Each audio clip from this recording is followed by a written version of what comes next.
Hey everyone, welcome to another week, another episode 126 of the Retro Gamers Podcast. Larry here.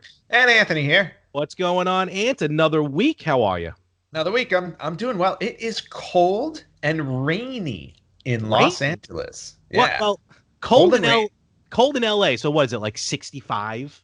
No. When I say cold, I actually mean waking up in the morning and it's in the 30s.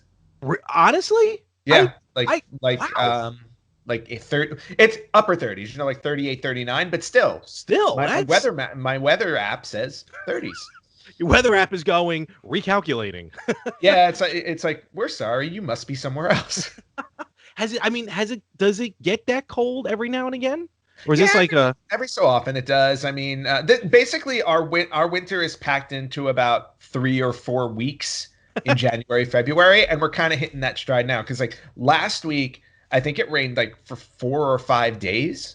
Ooh. And then it was supposed to rain yesterday, which it didn't, but now we're getting all the rain today. And maybe a little bit tomorrow. But yeah, it's been cold. I've had to pull out a blanket. Oh dear. I never pull out a blanket. So well, the rain is definitely needed over there. I know the cold. I know you guys can do without, but look, it is what it is. At least it's weather. Well, yes, and and thankfully, I'm inside and I'm warm, and so is this. My favorite Virtual Boy. What are you doing to me? Who last week survived the Super Bowl spike. Is there any crack in it? Any dents? No, but you know what happened though? It got dirty. I don't know how it got dirty because maybe my cats were playing with it or something, but it got dirty. So I kind of want to clean it up. Okay. So wait a minute. If you see behind me, this is my front door, and right outside is the world. What are you doing? So I'm gonna go wash this. What are you doing, Anthony? For those listening, Anthony's going off mic right now. He's opening the door. What the hell? It's currently raining in LA. And he just left it outside. Like waiting for the milkman to come and pick up old bottles of milk. I figure if I leave that out there for like maybe an hour or so, it'll get nice and clean. How bad is it raining over there? It's a light rain right now, but it was pouring not too long ago, so I'm anticipating that to happen again. Good thing there's legs on the Virtual Boy that lifts it up like a support poster. No, I turned it upside down. You're a cruel human being, I'm telling you right now. Well, yes, I know. But you've known me for over 20 years. Has that ever changed? This is absolutely true. That poor system, at this point, I'm begging you to put it out of its misery. Mm-hmm. I know. That's why I'm prolonging it. Oh, dear Lord, folks. All righty. Well, I can't wait to see what it looks like. It may freeze with those temperatures. Well, no, it's warm enough now. I think we're in the mid 40s, so it will not freeze. Okay. Good. Now it's a heat wave. Exactly. Oh, yes. All right. So this week we have some fun stuff we're going to talk about here, and I want to kick it off real quick. We were going to talk about it last week, but we had the Super Bowl. That's what I want to mention super fast. So last week, Super Bowl. First of all, the Madden NFL, the Madden 19 simulator, way off as far as score and winner. Holy cow, was it off? The Madden simulated for the Rams to win. The Pats won in. But you know what? Depending on who you talk to, it was either the most boringest Super Bowl ever or a very exciting one, depending on if you like offense or defense. Well, and that's the thing. It's like I didn't run into a single person who said it was an exciting game. Everybody said it was the most boring game. I thought it was. I had it on, and I was just like bored to tears. I gotta say though, our simulation, that's what I want to talk about. Yes. We simulated using Tecmo Super Bowl, which was on the NES from 1991, and the simulation was better than the actual game, in my opinion. It actually was. There were some exciting moments in that simulation that we didn't get at all. And there was nothing exciting about the actual Super Bowl. I was like, the Tecmo, it went to overtime, and it was great. They tied it at the end of the game. Yep. And then it went on what it was. So Super Bowl's in the books, both the real one and the simulation. We'll be back next year. Can I point out really quickly though? Since Madden was wrong, ours was correct. So we're 1-0. That is true. Score was way off, but the score was off, but yeah, we won. We will count it, folks. Add it to Yes. the list. So, but what we were going to talk about last week, but we saved it for this week, is a topic that I think can be included in. Well, we talk about everything now, but even in retro, depending on what system, quote unquote, you're talking about, we're going to talk about handheld games this week. Yes. And excuse me, let me be more specific. I apologize. Mobile games. Mobile games. Mobile games. So, Ant, do you have any history? Like, have you played any mobile games? And we're talking on a cell phone. Yeah, my mobile game experience is kind of low. Okay. But I remember on my very, very first cell phone in like the mid 2000s, it was a tiny little thing. And, the screens were very, they almost looked like a digital watch back then. Yeah. The screens, Yep. but I remember playing Snake on that thing because that was like the only game that existed on there. It was the default one. You're right. Everyone had Snake. I had a Nokia. Yep. I can't remember the model, but all I remember it was like this big. It was blue. And that was my first cell phone. And yes, it had Snake on there. And it had a one-armed bandit. What the hell are they called? Slot machine. Whoa. Slot machine. Had a little slot machine on there as well. Okay. So, and hours of gameplay. Back then, but that's what. Well, now you can get like real looking slot machines on your phone, among other. Well, now you can get like full games that you would normally play on a console on your phone. Yes, and the games I want to talk about a little bit are those early games because I actually played a couple of them. And now let's paint a picture for the young listeners who may not remember cell phones from early 2000s. Yeah, way back when. So there was no such thing as a touchscreen cell phone. Nowadays, Apple pretty much locked in the design for every cell phone moving forward as far as shape and what it looks like. But back in the day, we had, texture, we had buttons, and every phone was completely different from the other as far as it looked. Yeah. Whether a flip phone, the Razor, just regular ones, So I remember, and I've gone through a plethora of cell phones. Well, that's because you buy a new one like every 6 months. Well, back then it was every 2 years. Remember, you had a contract. You had a contract, yeah. Nowadays, you buy one every 6 months. No, I buy one every year because of the Apple upgrade program. Thank you very much. But I remember, and I had one of my favorite cell phones. It was this LG that, like, for the first time ever, you can actually get text messages on the front little panel. Oh, yes. You couldn't respond, but it was this little screen about yay big. And I remember it was in my pocket. I turned, I bumped into a cabinet, and the corner of the cabinet just went right into that little screen. Oh, I was so mad. But I remember on that LG phone, I played a game called Doom RPG. And Doom RPG. Don't tell me it was the Doom game with RPG elements. It was the Doom game with RPG elements. Wow. Basically, this is what I want to get at. What happened was back in the day with these mobile games, you were never going to get a true translation. No, definitely not. Yeah, of a game on these small, because the screens were tiny. Yep. So what Doom RPG did, it tried to mimic it. It was first person. I remember playing this. It was like the first mobile game I actually probably paid for a download, because a lot of them are free nowadays. And I remember downloading this game. It was a first person, so it was like a dungeon crawler, but in the world of Doom. So you were I think you were in a space station. You weren't necessarily on Mars, but you were in a space station. Okay. You would come across the same villains that you would in Doom, but it was almost like a turn-based system, and you did get power-ups, hence level ups, hence the RPG version. Okay. And I feel like these mobile versions, because they had to change the gameplay so drastically to fit on a mobile device on a small screen, it changed the whole parameter of the series that you were so used to playing. And I thought that was a really good idea. And unfortunately, I feel like with the cell phones nowadays, because they can just directly translate now, you lose a lot of that creativity. Yeah, and I can understand that, but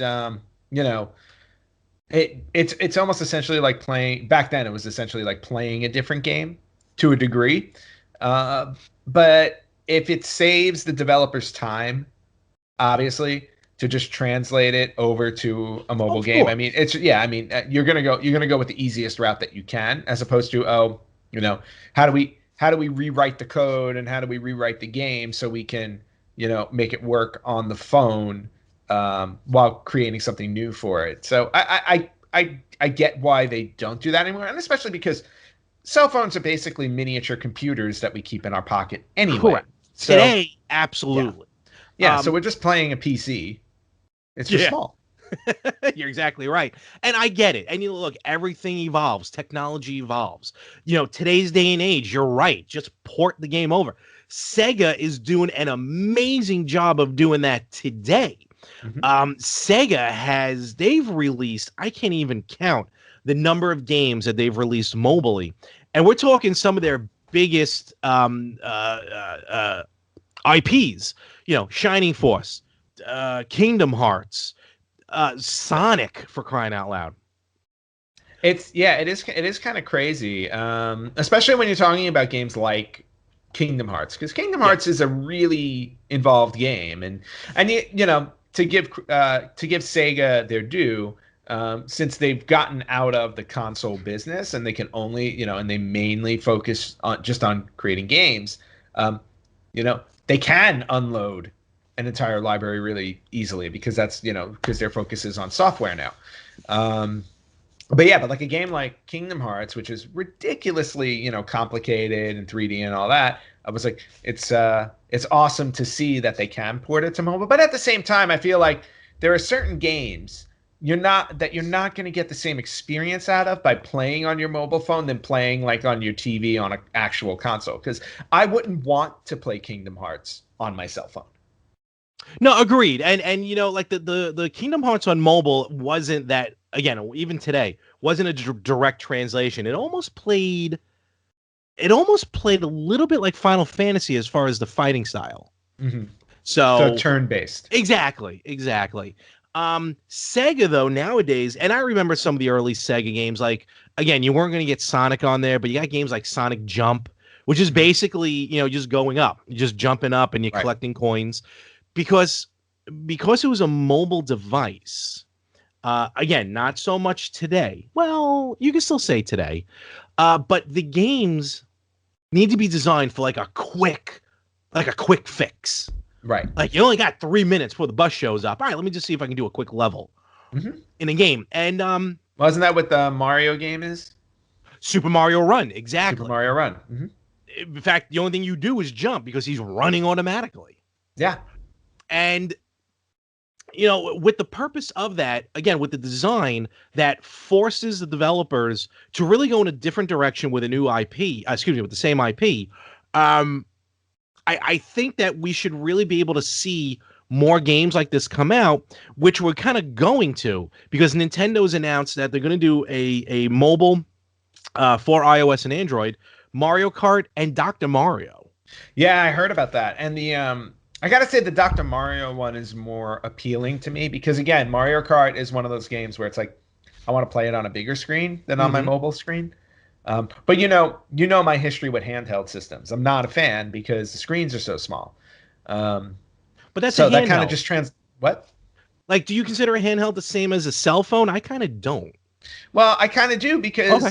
cell phone screens have now gotten big enough where they, if you look at your cell phone and compare it to like, and I'm going back a ways, like a Game Gear or a Game Boy, even like a Game Boy Advance or something like that. I go, they're about the same size in some respect. If not, your phone may be bigger than the originals, but like I would say put your phone up against your DS and look at the screen size, and I bet they're Okay. not that different.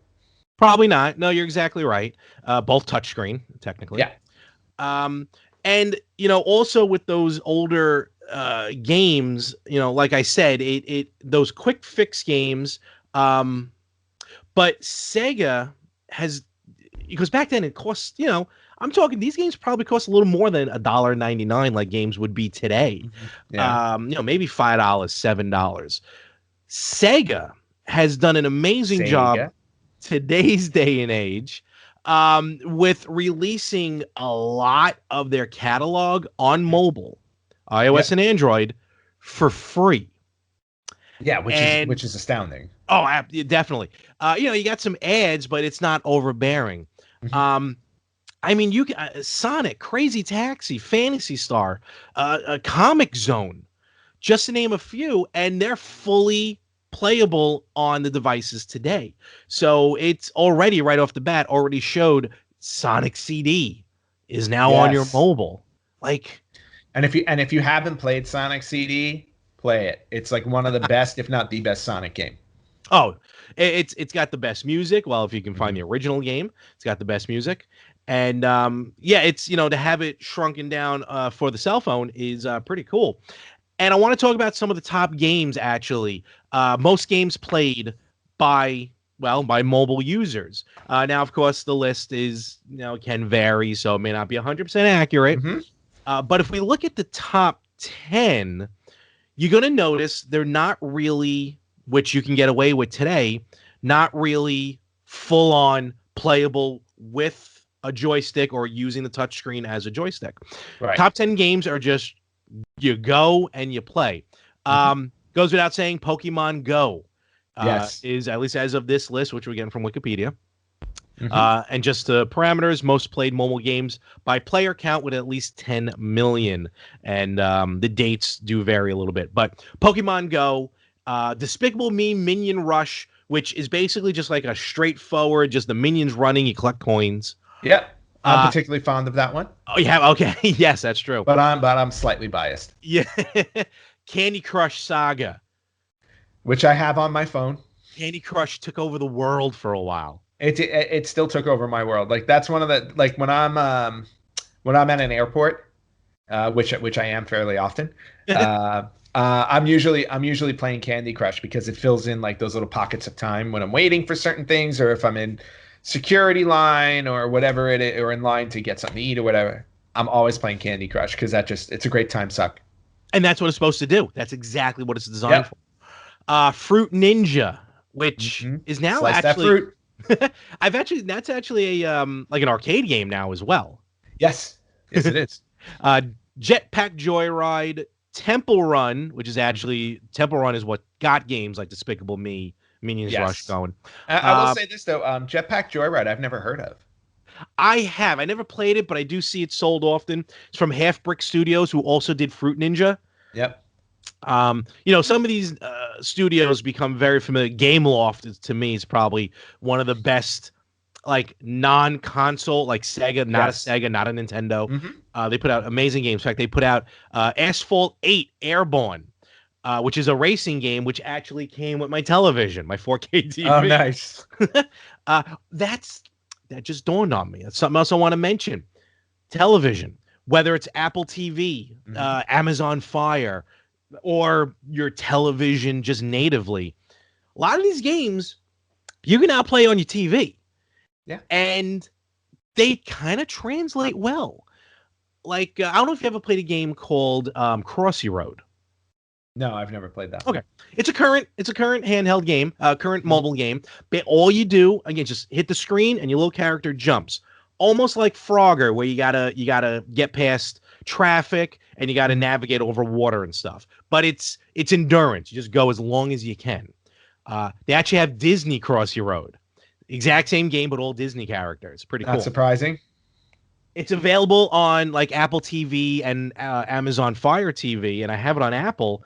And it's crazy. It's the exact same game like the mobile, but you play it on a giant television, and it kind of again changes the dynamic a little bit. That now you're just sitting on your couch, killing time, waiting for food to get delivered or something, and you just play the exact same game on a 55-inch television. And there's nothing wrong with that. Oh, it's awesome.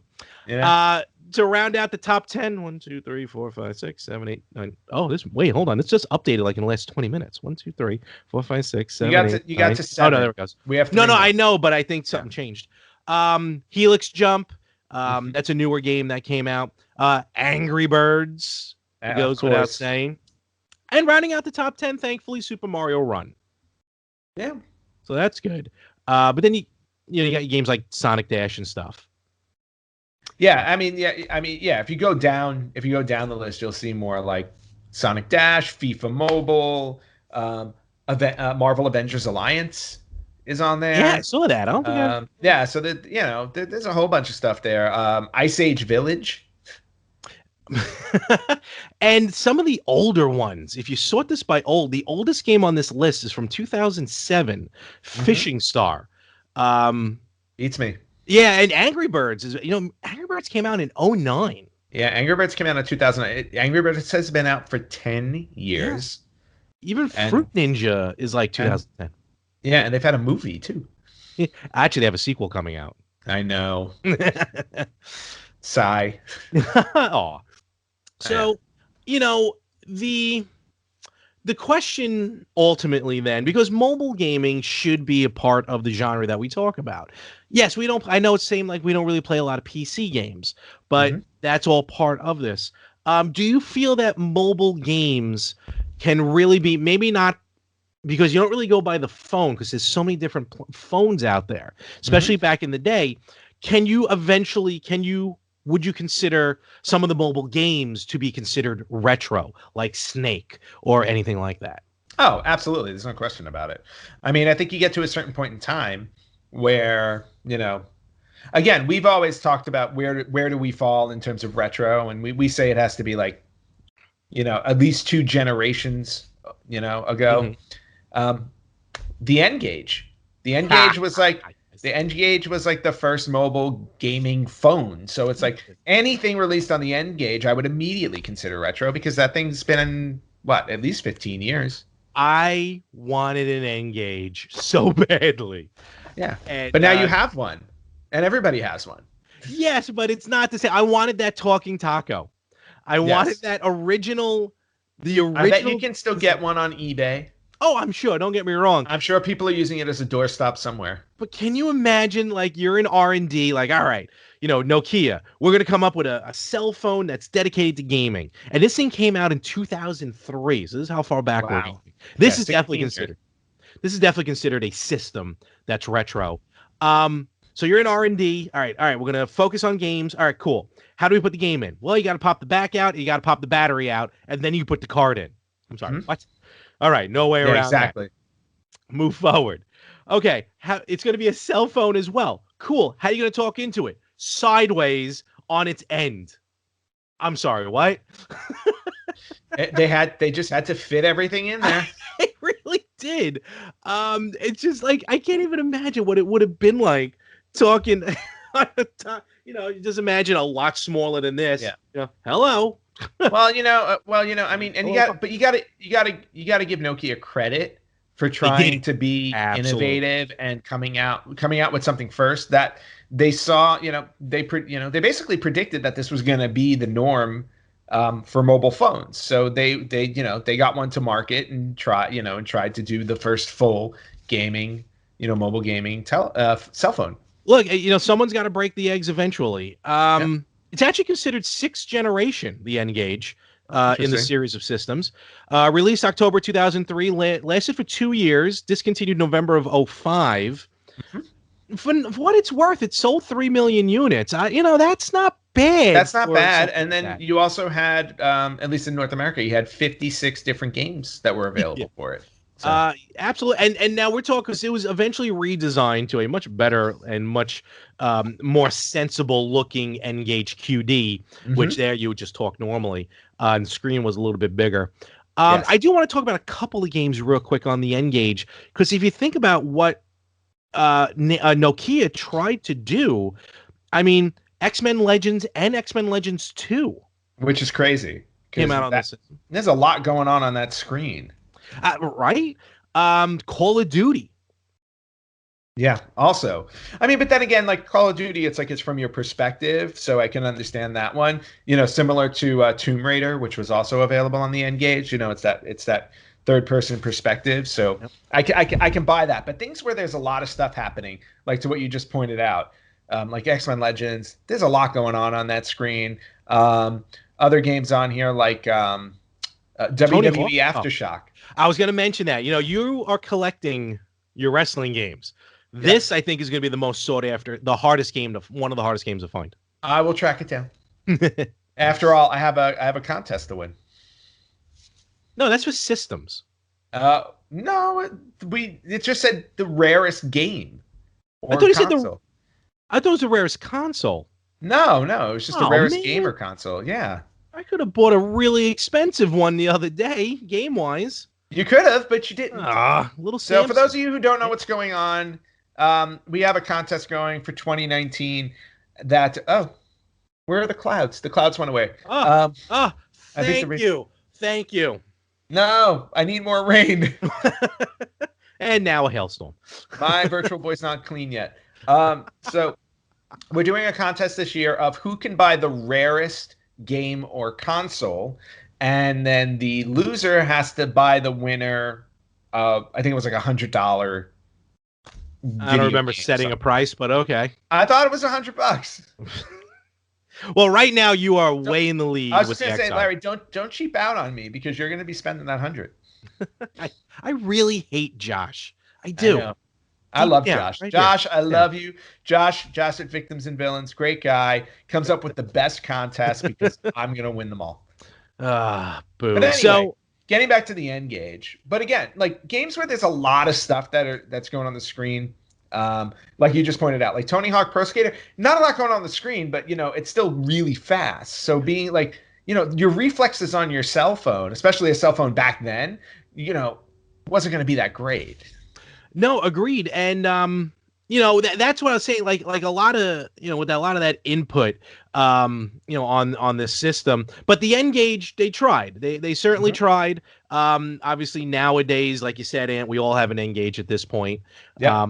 But I think the final thing I would want to mention here with this is that if you've taken the perspective, mobile downloads, the list of like top selling games, like overall, I think changes compared to just console only, because if this list is correct, again, getting it from Wikipedia, so take it for what it's worth, Tetris would be the most selling.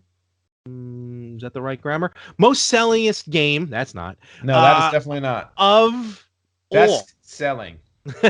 At 170 million, whether it's consoles, mobile downloads, anything like that, which makes sense because that's a game that is completely designed for mobile gaming. And strangely enough, did not come out on the N-Gage.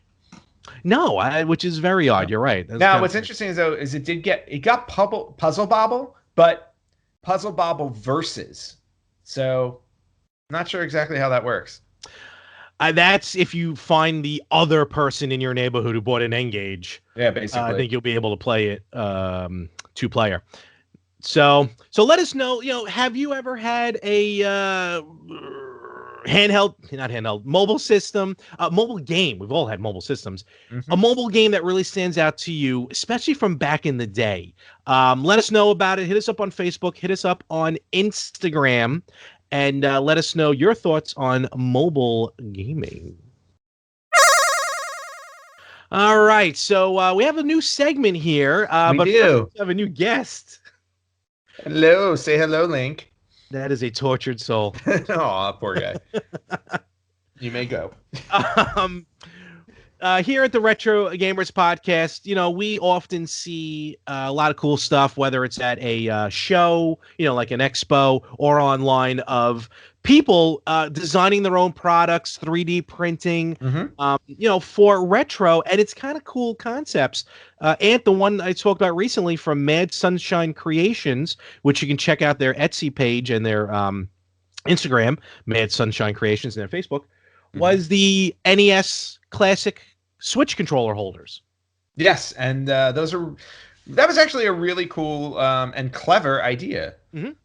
Amongst other items that they've created. But here's the newest one that I found and I absolutely fell in love with, and I got some good news for everyone here momentarily. I'm actually going to send this to Ant. This is the first time he's going to be seeing this. Okay, so it's Facebook. Ooh, baby. So this okay, my Facebook page is being weird. Is frozen now, so we can't even do here we go. So wait, what is this? It's called 8-Bit Charging. You can check them out. I will, and of course, all the links will be in the description. Okay. A lot of our cell phones nowadays have what's called Oh. wireless charging or what's called Qi charging. And this company, 8-Bit Charging, has taken NES cartridges and turned them into Qi charging bases. Okay, these Wireless are awesome. bases. Exactly. I stumbled upon this and I thought this was ingenious idea, especially for us fans. So definitely check out 8-Bit Charging. Yeah, you can find them basically everywhere. Did you order one? Here's what we have happening. First of all, this is what I wanted to get to. Facebook.com/8bitpowerup. And of course, I'm going to have to edit this part because I'm trying to remember their Instagram, but you can find their Instagram on their Facebook. Okay. So again, Mario tested, Luigi approved. I ordered myself a Qi charging station from 8-Bit Charging, and I knew you would love this so much, and you have one heading your way as well. Dude, that's awesome. Here's what's cool. Yes. Here's what's cool about it. The games are constantly changing because it's depending on, when the availability of the cartridge to become available. Okay. And so right now on the website, you can get Super Mario Brothers 1, 2, or 3, Contra, Excite Bike, Tecmo Bowl, Pro Wrestling. I'm just gonna name a few of them. Jordan versus Bird, that's brand new. That's awesome. Top Gun, Spy Hunter, Rad Racer. You can request a game. And then I guess they'll go out and try and find out, be a little more on the price because they have to go out and find the cartridge. But and all the pricing, everything is on the website. I got myself Contra. Of course you did. That was my guess based on the list. And you know what, Anthony, for you, I wanted to go in a little bit of a different direction. You will be getting Tetris. Of course. So why these wouldn't things, I get Tetris? It's because you love Tetris. I know. So check them out again, facebook.com/8bitpowerup or 8bit-charging.myshopify.com. And for all Retro Gamers listeners, there will be a link in the description and a link on our page for a 10% off your order at 8-Bit Charging. Go check out our Facebook page for that link. Gives these guys support. Awesome people, awesome product. And I thought you would love this when you saw it. No, I'm very happy, and thank you for buying me one. Nah, no problem. My pleasure. 8-Bit Charging, and that's our new little creative corner. Larry, I think it's time for us to get into some, we used to call it retro news, but, I think we're, because we're covering current gaming, we're just going to get into some news. How about that? some gaming news. Right. But first, an update. I went outside really quickly to just check on the Virtual Boy, and it's starting to look mighty clean. It may get some shine to it in a little bit. It's got that look. If it survived the spike last week, I think it can survive a little bit of Hollywood Rain. Well, yeah, and Hollywood Rain is about like an eyedropper's worth normally, so it's all good. But yeah, so we were going to talk about some news this week, and we've got a few things. So I've got a bunch of retro news. Okay. And I know, Larry, you've got a couple of more current things that you want to discuss. So where would you like to start? Let's start on this end because I got 3 articles or just kind of cool things happening here. First, I feel like these two go hand in hand, video gamers and Funko Pop collectors. Yeah. In other words, you. Oh no, I found someone who had a much bigger collection than I did, but he was smart enough to sell a lot of it. Wise man. Yeah. He had like 400 pops, and now he's down to like 30. That's crazy. Where I'm like at like 270, and that's pretty much just going to increase. Recently launching their second Pokemon Pop figure.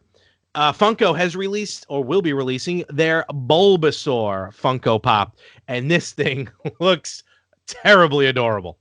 Well, it's Pokemon. They're supposed to be adorable, right? Oh, yeah. Oh, launches in March. So, now you got a month. Yep. And now, of course, previously released was the go-to Pokemon Pikachu, which actually had a standard pop and a 10-inch bigger pop. As far as I know, this I guess Bulbasaur I guess size matters with Pokemon. and with Funko.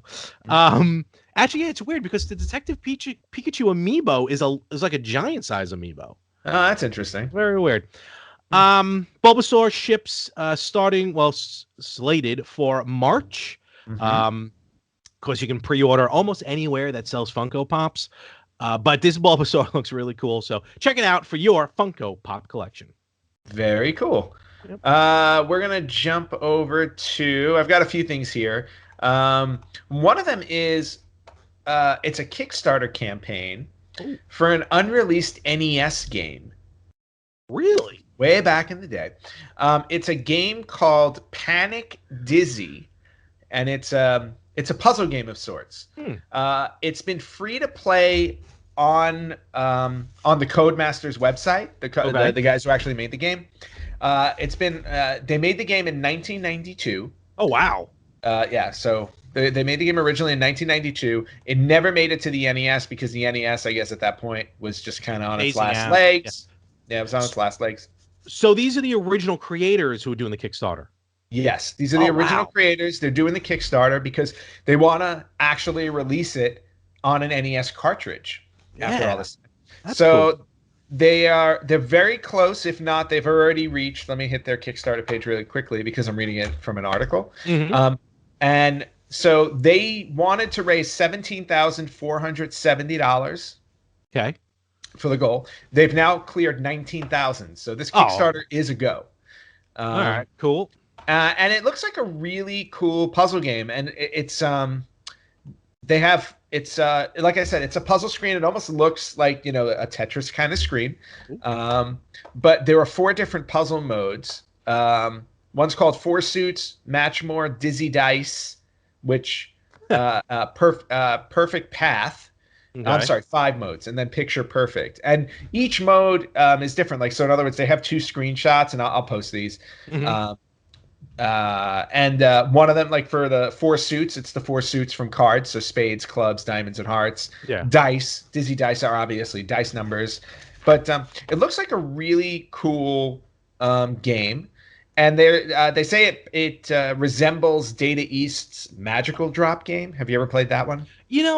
I never played it, but I've seen it, and I just pulled up the Kickstarter page because the egg character looks very, very familiar.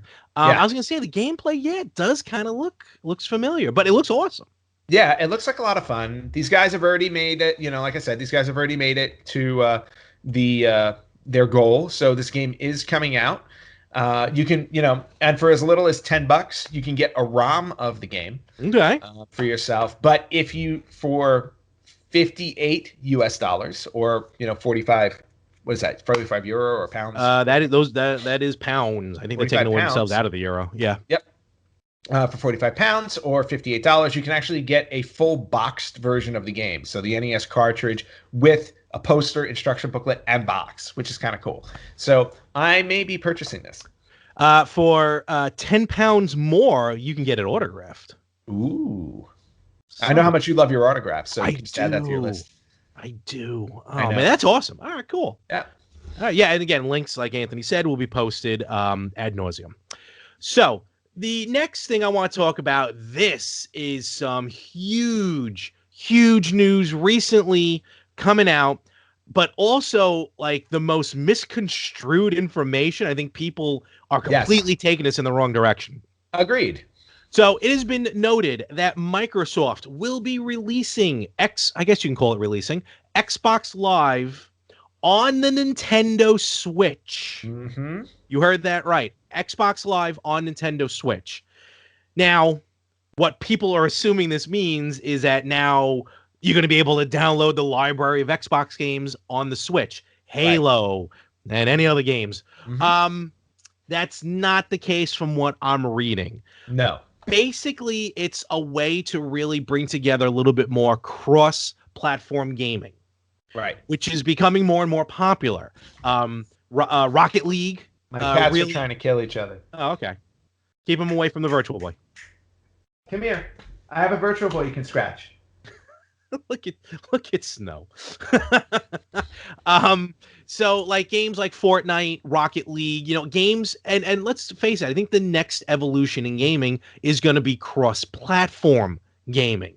So that way people on Xbox can play on the Switch, and Sony is slowly dipping their toe into it. Yeah, they're very reluctant though. They are. But but what's cool about this is, like, say Fortnite, let's use that as an example. You can log in from your Switch through Fortnite into your Xbox Live account. And by playing the game, you can still earn achievements towards your Xbox, remember, like the achievement points. Yeah. So it still will carry over. And I think you earn, because there's stuff in Microsoft where, like, you can actually earn also like money. Well, not money, but like credit towards downloads and stuff like that. So. Yeah, no, it's a great idea. It's something that gamers have wanted for a really long time, because we wanted to see some crossover. Now, ideally, the crossover we're looking for are being able, Switch players being able to play a game with Xbox players. So, we're on our way to that, which is great. Now Sony just needs to wake up and and do the same.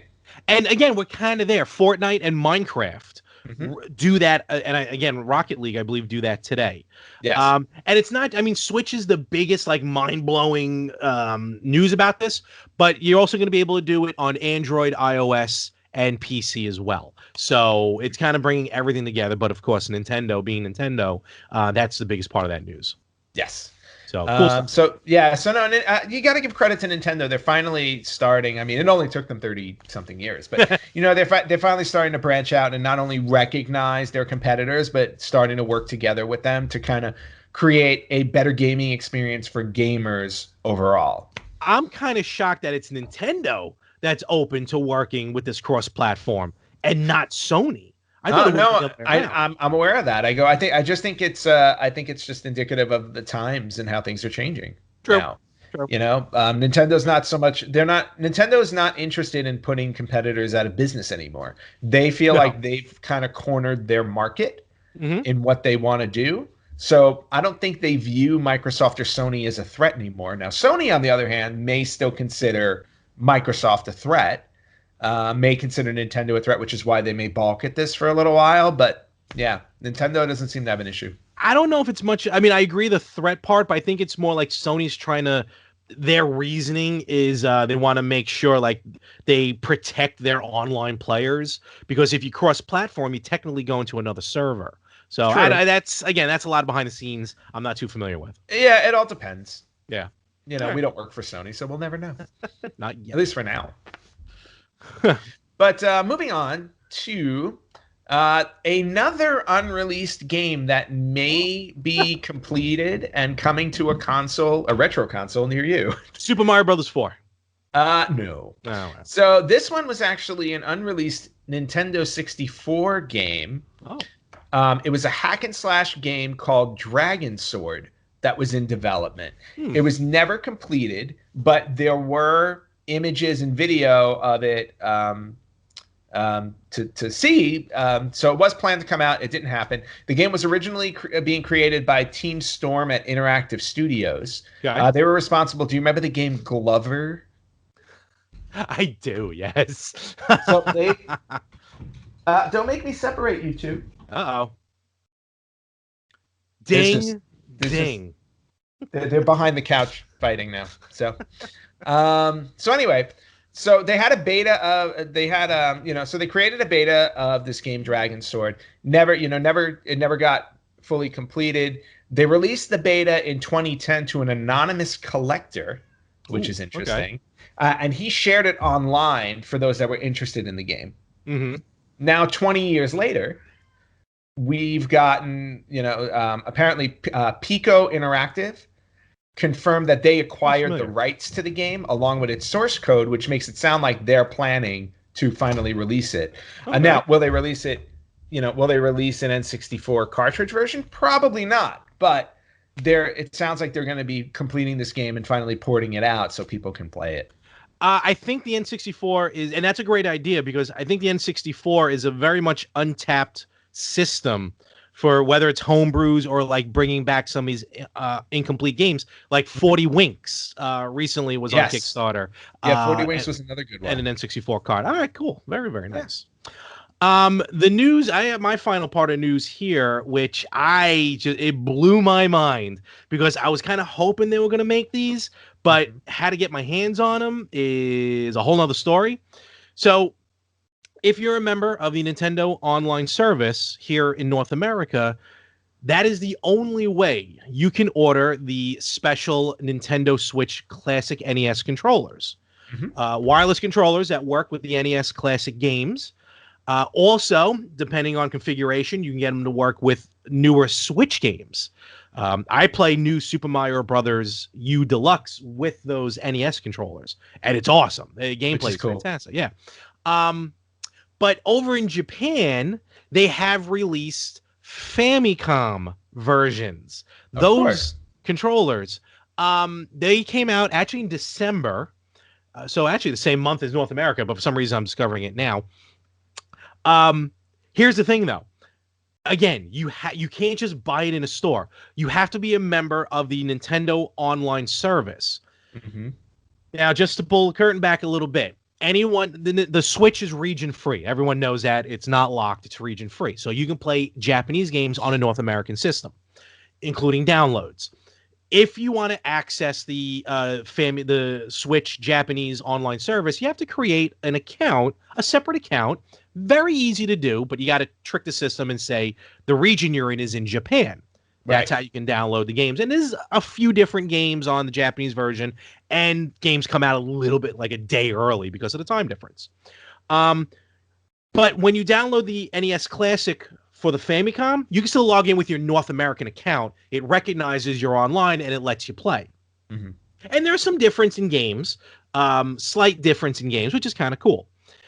But here's the thing. If you want these Famicom controllers, in my head, you have to set up a Japanese account, subscribe to the Japanese online service, and this thing will not ship internationally, as far as everything I've checked. So you have to have a Japanese mailing address. So for argument's sake, if I do all of these steps while I'm staying at the Hilton in Osaka, so to speak, can I order them to the hotel and have them overnighted? I don't know, because I don't remember overnighting being an option when I ordered the NES controllers. Because there's a way for me to get these. No, I know, but I just don't. Well, get one. You're only allowed to order one. When you're that stinks. No. Well, you know what? I mean, I'll just hit up my awesome Super Potato, and I bet I can get them there. I don't think so. I'm telling you, I don't think so. Unless they create like 50 accounts and ordered 50 of these. I'm fairly confident I can track these down. Now, here's the really cool, and this is why it's driving me batty and why I want these. Now, the Famicom Mini, which me and Ant have, and Ant has that really cool gold one, has the controllers. And as everyone know, well, as a lot of people know, on the Famicom controllers, there's a microphone on the second controller.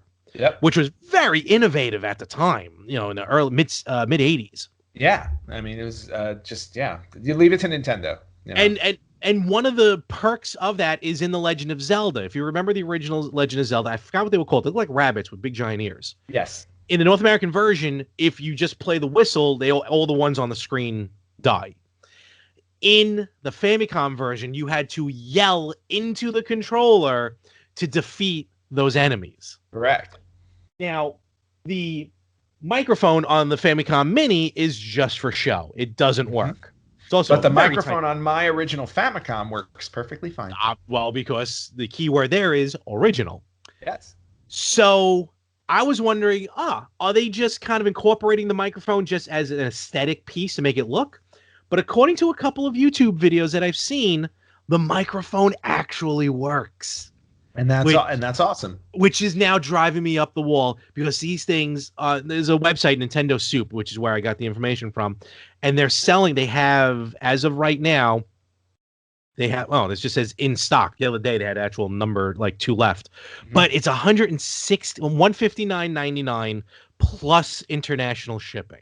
Yeah, that's insane. For controllers, that's absolutely insane. A little rough. So when are you ordering them? Well, eBay does have a couple of interesting, slightly less expensive versions. So I am going back and forth on it. Okay. Because we'll see what happens. As a collector, the collector in me wants these controllers. No, I definitely get that, but I wouldn't shell out that much money for a couple of controllers. No, not that much. Almost $200. That's a shipping. little over the top. That's a little rough. But if you can get your hands on them, check these things out. These things are awesome. Yes. All right. And then last bit of news to share today was an article that I read. Good news, bad news for Nintendo, in a way. As we know, the NES Mini and the SNES Mini, they've now stopped production on them, so they'll no longer be creating anymore. So whatever's on the shelf, whatever's on the shelf in stores is what's left. So if you haven't gotten your hands on one and you were thinking about it, now's the time to get one. However, based on their predictions, and video game analyst predictions, the SNES and NES Classic combined sales are expected to surpass the Wii U lifetime sales. Wow! In about 2 years. Wow! So they're anticipating that 2 years from now, the classic consoles combined will have outsold the Wii U, which is great for the classic consoles and kind of sad for the Wii U. The Wii U in its lifetime sold 13.56 million units. The classic consoles combined have cleared 10 million. Wow. The Wii U, I'm always gonna say it was to me, it's an underrated system. It's got some great games on it. It just wasn't given its just due. But it didn't have third-party support. No, but it didn't need it. The games that are already out on it were really, really fun. Oh, look how shiny I got now that the sun came out. Yeah. Take care of that. Forget about the fact that it's backwards compatible with the Wii, which also in itself has a really good library. The Wii U, again, that is what it is. That's for a story for another time. But the classics, that was a whole different, like we mentioned when this first happened, Nintendo did not expect the gamers to, the type of gamers to buy the classics. They were expecting just casual gamers who knew the hardcore gamers wanted to buy this stuff. Right. But, all right, cool. Yeah, but, just a little bit, just a cool bit of news to see. And congrats to Nintendo for making 2 very successful mini consoles. When am I getting my N64 Classic? Not anytime soon. All right, Larry, it is time for this week's retro birthdays, and I've got 2 very special birthdays that I want to bring out today. Okay. So really quickly, the first one we're going to talk about is celebrating its 20th birthday. Came out in 1999. And this is the Japan release, not the American release. The American release followed shortly after. But very monumental game, and it had like big shoes to fill. It had a lot to follow because the predecessor of this game in the franchise was probably one of the best-selling RPGs of all time. So, happy 20th birthday to Final Fantasy VIII. God, that's 20 years old? It's insane. Which also means that we're 20 years older. No. And that, let's not get too depressed about that. Try not to. Yeah, Final Fantasy VIII was actually a really great game. I played all the way to the last disc on that sucker, and then I just stopped. And I don't know why. That's always the case with RPGs. No, I'm a completionist. I finish my games. Like when I start them, I want to play them all the way through to finish them. But for some odd reason, I think I got to a point where I lost interest just enough to stop playing, and then I forgot to go back. And like for me at that point, I can't just pick up and play. I have to start over. No, I would never start that game over. I would want to go back, and I still have my original memory card for the PlayStation 1, so I can easily go back and finish the game up because I'm right at the end. All right, so, fair enough. Maybe one day I will, and if I do, I'll stream it so everybody can see that I completed the game. There are very few games that I start that I don't finish, and that was one of them. And there are a bunch of games I start I'll never finish. Yes, that is very true. The second retro birthday that I want to focus on came out 2 years prior to Final Fantasy VIII. So it came out in 1997 on the Nintendo 64. Another monumental franchise as well. So a happy 22nd birthday to Mario Kart 64. Wow, that came out this week? Yeah, this week, 22 years ago. Now, Mario Kart 64, arguably the best Mario Kart game out there because I loved Mario Kart 64. The battle mode in that, bar none, was the best. Oh yeah, it was the best battle mode that there was. Definitely for us around that time frame, got us through college. Definitely got me in the dorms. Got through college. A lot of tournaments happening. Yeah, for and that. and a lot of the levels that were in that game were replicated in future iterations of Mario Kart because there were so many iconic levels on that. Rainbow Road aside, but I just remember like Wario Stadium and Toad's Turnpike, all those really really awesome ones. Awesome. So so happy 22nd birthday to Mario Kart 64. Happy 20th birthday to Final Fantasy VIII, and that is this week's retro birthday. All right, so we are here ending another wonderful episode. So we're going to start to bring this to a close. Yes. But it's been a little while. It's been a while since I've been able to really show off. You got to show off the XI. That thing was sweet. That is sweet. And by the way, hooked up now, and it plays beautifully. Oh, no problems with the Sega CD? No problems with the Sega CD at all. It's fantastic. Does it have like a built-in memory, or did you still have to buy that memory cart for the Sega CD? That's a good question. I got to check that out. I haven't tried. There goes that price going up for you. Yep. So I recently made a stop to, of course, my favorite retro store out here on the East Coast, Game On. Of course. And Anthony, as you finally were able to get there during the holiday, which I'm very happy for. Hello, Tristan and Brian. Hope all is well. So so I picked up a couple of games, one of which actually on a recommendation, and the other one that I've been looking for, well, ever since that blasted hurricane of 2012. So first, I'm going to start with this one.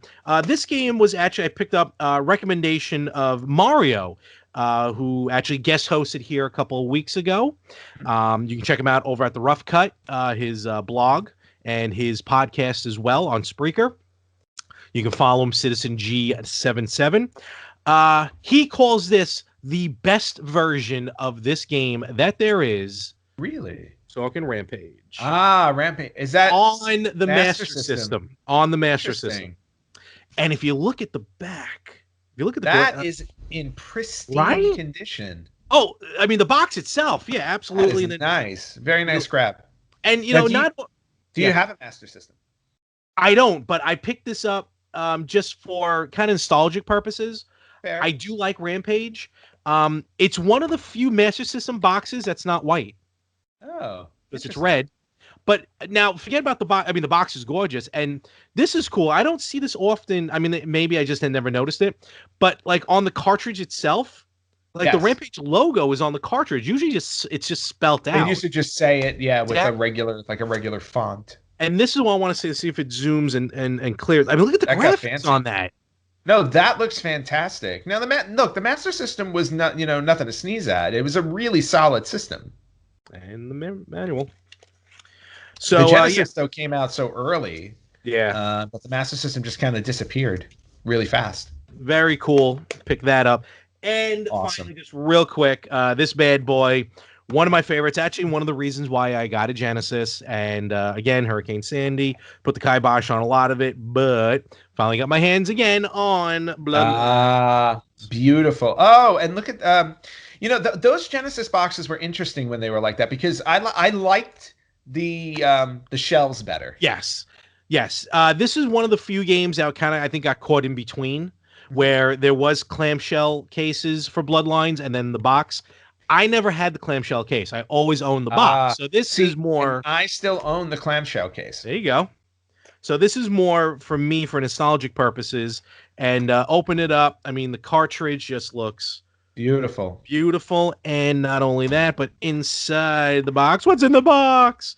The very good condition for the instruction booklet. And maybe I'll still mail in the warranty card. Oh, you think they'll honor that? Which magazine and comic books do you read on a regular basis? There's not even All comic books on here. What is on there? Real GamePro, EGM, Nintendo Power, Sega Visions, video games, Marvel Comics. That's what they did. Okay. Die Hard. Boys Life. I had Boys Life. That was a Boy Scout. God, I don't even know what that is. Boy Scouting magazine. Okay, that would be why I don't know it. Magazine was awesome. All right, cool. Who purchased this game, male or female? Debatable. Right. Yeah, not back then. What other systems? Here we go. What other systems are in your household? Super NES, 3DO, Saturn, PlayStation, PC. I'm even shocked. You should send that back and just fill it out with all the current consoles. It's going to Edison, New Jersey. Oh yeah, right. So, but yeah, very happy. Picked up very, very great condition. Very cool. That's really cool. Been annoying those guys over there for a long time, saying if you see a Castlevania, put it on hold.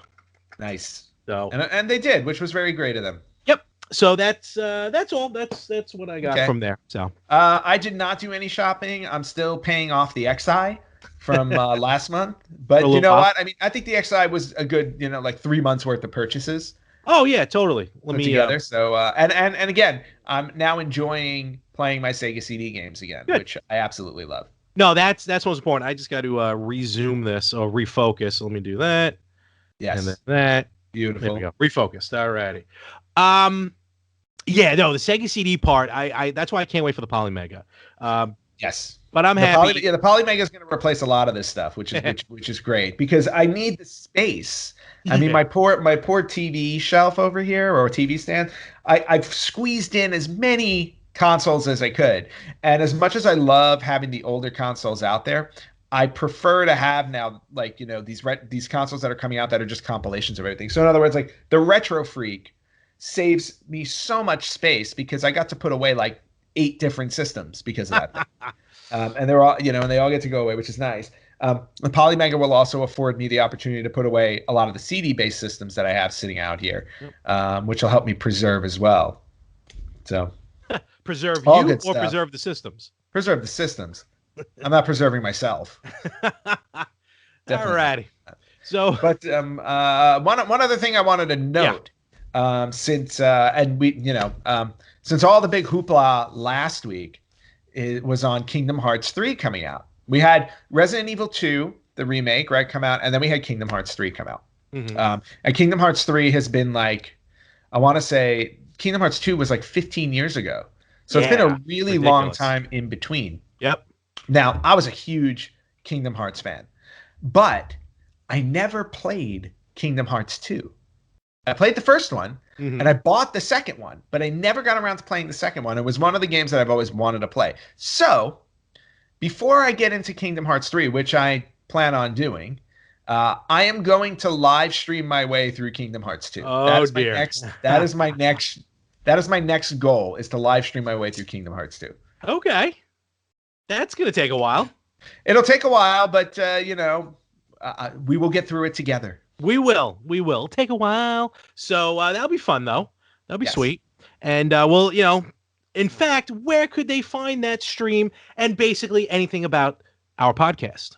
Okay, so you can find that stream and information about our podcast and some really cool news and images and videos and all kinds of stuff on Facebook.com/RetroGamersPodcast, or you can follow us on Instagram at Retro Gamers Podcast. You can find us on our website, www.theretrogamers.com. You can listen to our podcast on everywhere you listen to podcasts: Amazon Alexa, iTunes, Spreaker, you name it, iHeartRadio. You name it, we have it. iTunes, if you happen to listen to us on iTunes, please give us a 5-star rating. Those really help us a lot. If you want to watch the Retro Gamers episodes, you can watch us now on YouTube. Just look up the Retro Gamers Podcast and you can see us in all our nerdy glory. Say Vogue. And of course, check out all the podcasts here at the More Family Podcasts. Retro Gamers Podcast every Tuesday, as you already know. The Yin and the Yang Podcast every Friday. The Better Half Podcast every other Wednesday. And as we're on the road to WrestleMania, talking more wrestling every Saturday at 6:05 p.m. Eastern, as much as I humanly can do that. But in a couple of weeks, yours truly, the other half of the Retro Gamers Podcast, Anthony Rippo, will be on talking more wrestling. So that's going to be really fun. Exactly. Especially since I'm not just all about video games. I actually have a very well-defined wrestling background. And we're going to definitely talk about that dive into that. Of course, we'll talk about, because you'll be on the episode with the fallout of Elimination Chamber. Yes, looking forward to that. Yes. And the Chamber looks like it's going to be fun this year. Oh, it's going to be good. 2 tremendous matches. Yes. In fact, when we're done recording this, I got to record Talking More Wrestling. So with that, we are going to bid this episode adieu. Anthony, enjoy the week. Be careful of the rain out there, but more importantly, protect that virtual boy. Oh, yeah. I guess I should take it in now. That would be nice. Now that the sun came out, it's probably, drying. Now it's going to cook. Yeah, nice little air dry. And then I'll cook it later when it's like 98 degrees. Oh, 98 degrees. And with that, we're going to call this one, and we will see you right here next week on the Retro Gamers Podcast.